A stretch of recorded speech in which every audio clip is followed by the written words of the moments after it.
fore-edge painting itself is a dying art, which I feel like I've contributed to it not dying now, which is great, because I'm going to start painting Victorian erotica on the side of books for funsies.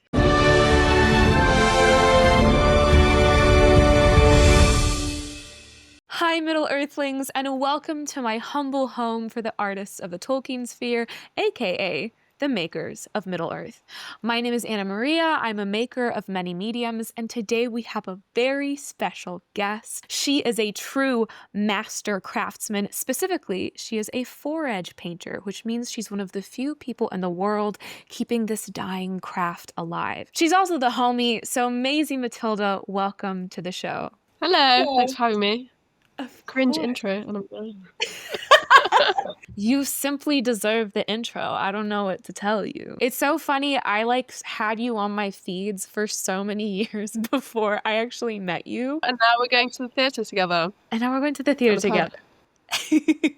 Maisie and I saw the Lord of the Rings musical together alongside the Annex Wilson. It was amazing. And they had it outdoors. It was in the Watermill Theater. There we go. Maisie, I have brought you here today because you hit a beautiful intersection of art and Tolkien that I'm really excited about. I mean, on one hand, you literally illustrate Tolkien's books, but on the other, you did your thesis on Tolkien. How did little baby Maisie grow up to be someone who studied art history and then ended up fore-edge painting? And then we'll go into the Tolkien bit. The Tolkien bit and my art thing is fairly intertwined as we get a bit later on, to be fair. I always loved painting. I was always big on art. I remember when I did my art GCSE, it was all a lot of collage and quite contemporary stuff, which I didn't really feel like I enjoyed that much. And then when I went and did my A-levels, there was two art teachers there. And one was a traditional painter and the other was a traditional ceramicist. And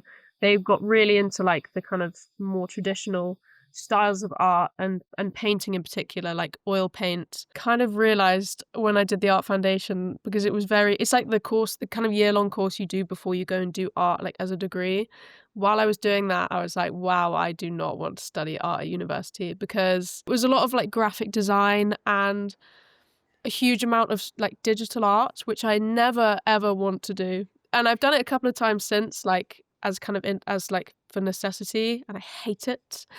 I really like making stuff with my hands, things that I can physically feel. I have ADHD, and it was undiagnosed for so many years until I was about 17. So I've always been really hands-on and really enjoying making stuff with my hands, which is so important to me, which I think is why I've always loved art. So when I did the art foundation, I was like, oh my God, I can't do this. So I'm going to go and study history of art instead. I was still trying to paint a little bit, on the side.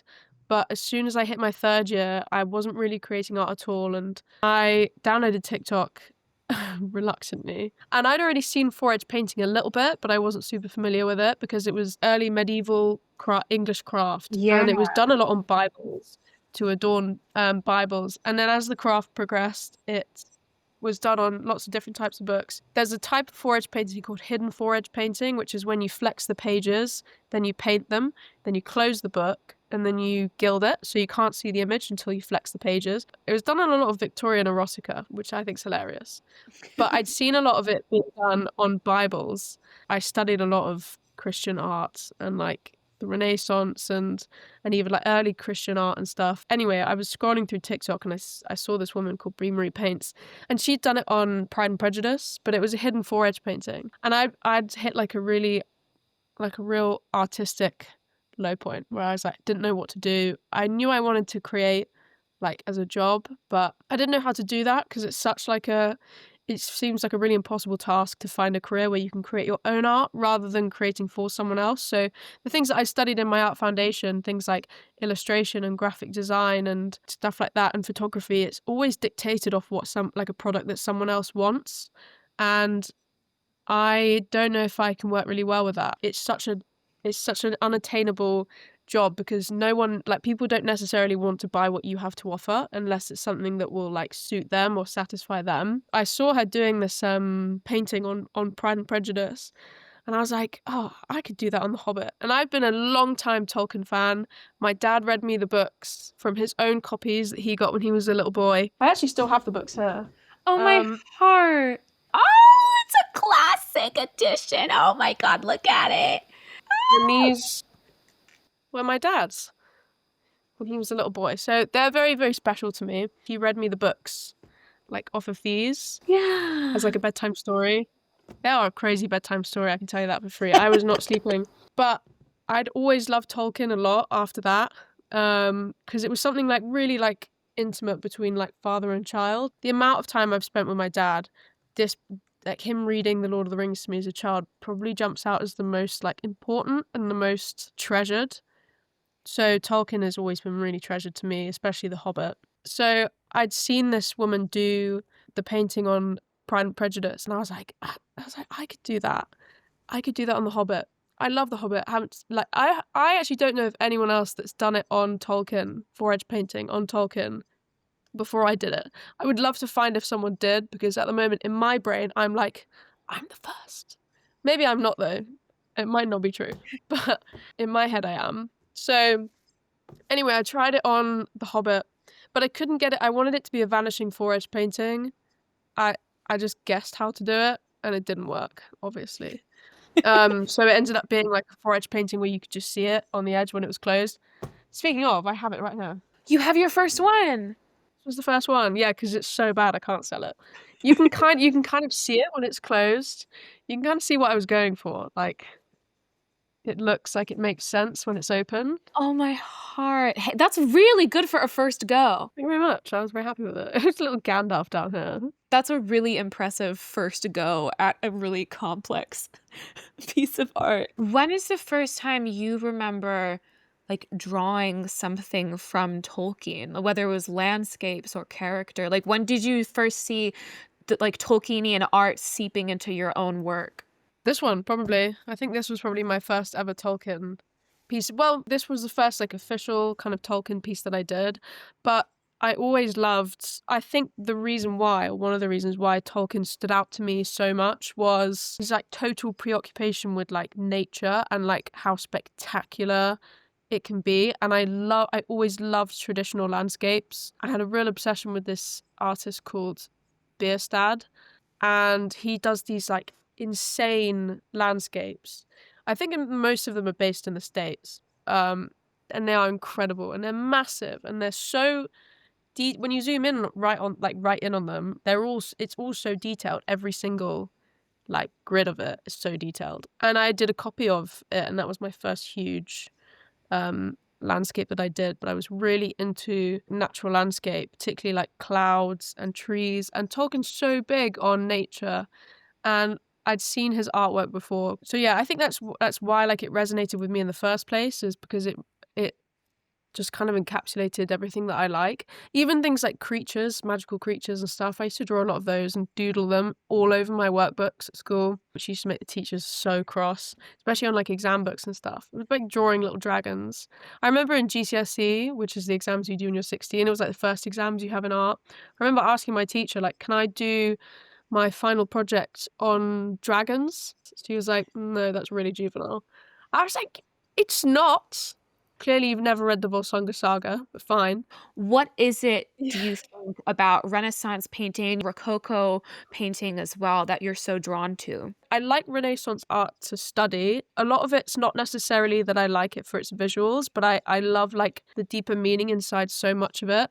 I'm not, like, particularly religious, but I love Christian art because of, like, the content, especially because I did history of art, which means, like, extrapolating the most painful amount of detail from, like, seemingly really meaningless paintings. But things like Rococo and Romantic painting, I always loved the really fantastical elements in it, which I think is why I was drawn to fantasy so much. I don't know, I just find it so exciting. Like, Tolkien plays a lot with light and dark as an important, like, themes in his books, and I always loved light qualities of especially Rococo paintings and Romantic paintings, because nature is so important within the Romantic era landscapes, for example, and light is really played in with all of those paintings, like the way it reflects off water, the way it, like, is shown up in like cloud paintings. Yeah, so that's how it kind of became, like, a real interest for me, and how I try to replicate that in my own artwork. Even something as simple as just, like, painting a tree.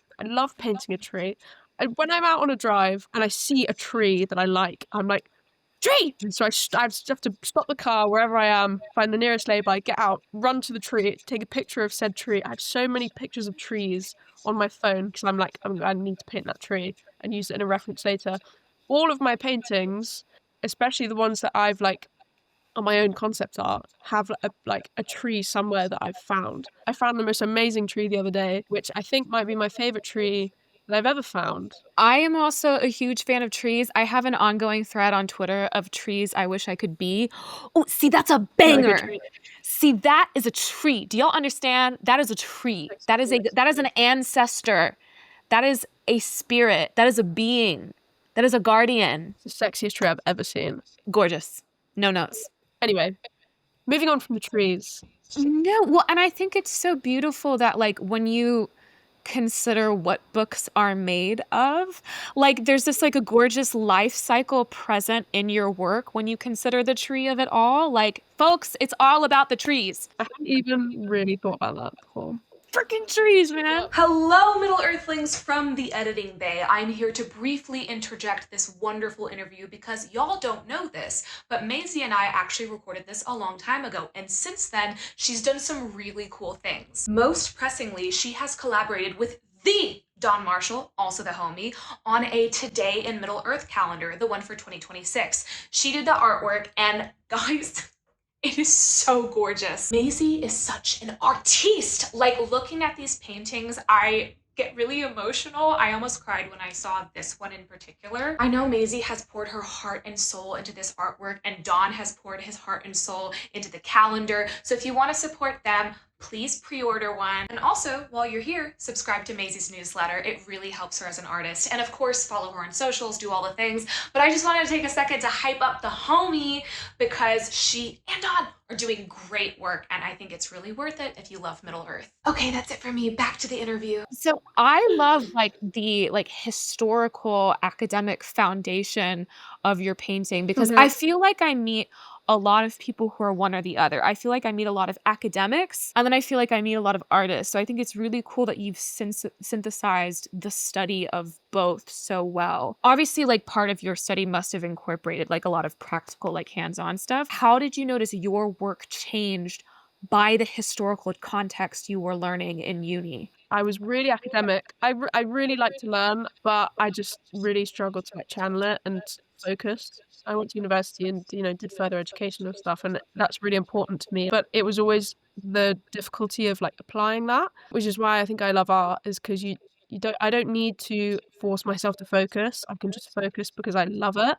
So being able to bring the two together was so satisfying. The academic aspect of Tolkien came when I decided to do my dissertation. I remember like the dissertation was coming up and I was thinking about like, what on earth am I going to do it on? But at that time I was already painting on books and, posting it and selling it. And I was like, I need to find a way to get my dissertation to be about Tolkien. I was tempted to do my entire dissertation on Tolkien's artwork, but there's a fair amount of it, but not a huge amount, and some of it is as much as like simple sketches. But I was like, I really want to go deeper than just analyzing his paintings. So I managed to kind of tie it into mythology and history and culture. I was like, I really want to write about like the hobbits, or do I want to write about dragons, or do I want to write about the Rohirrim? So I was like, I'm going to just try and encapsulate all of this into one concept. I think I did my chapter 2 on the Rohirrim. Fore-edge painting itself is a dying art, which I feel like I've contributed to it not dying now, which is great, because I'm going to start painting Victorian erotica on the side of books for funsies. And yeah, fore-edge painting itself is a dying art. It's a traditional art that's on the red list of endangered crafts, which means that it has almost no chance of revival. And the Rohirrim is like a dying culture. I did a lot of writing about like grief and kind of dying culture, which I think that's the chapter I probably enjoyed the most. I found the hardest, I think, but it was so enjoyable. I think that's really beautiful. And I asked about the history because I found visual art, including paintings, to be, kind of inaccessible. It felt inaccessible to me growing up because Largely, I think due to the American education system, I think has a lot more to be desired than the British education system. This is a huge topic. It's a huge topic. And so I was very lucky to grow up in a city with museums, but I would go to these museums and I'd be like, period. Love the energy, love the painting. I felt like they were speaking in a language I wasn't meant to know because it felt like visual art and art collection and all of that felt like something that belonged to the wealthy. And obviously I loved it. I was like, beautiful. And that was sort of the end of my engagement with it. And then I moved here and then I studied my art here and I was challenged to broaden my horizons on like art movements. And I'm like, you know what? Let me sort of fill in the gaps in my own education. And it was by taking myself to museums like the Tate Modern that are so friendly and open to people who know less. That was by engaging with the history of how certain art movements and how certain groups of painters and collections of artists around the world like fed into their own art styles and how like it was created like simultaneously alongside huge societal movements and wars and everything. Like it changed the way I see painting and the way that I experience visual art. That's why I asked, because my understanding of the history behind art now has, I feel like, opened a whole new world for me that felt quite closed off before the context was given to me. Yeah, I know exactly what you mean. Especially like the idea with like museums, the kind of thing that only rich people can enjoy. Even, for example, fore-edge painting, to me it felt like the kind of thing that only someone who was really highly trained could do, or someone who was like a master could do. But actually, genuinely, anyone can do it because it doesn't cost very much money. You can use a second-hand book. You can buy clamps for like £3 off Amazon. You can get like a random off-cut of wood and clamp it by the cheapest watercolours you like, random paintbrush, and you can go.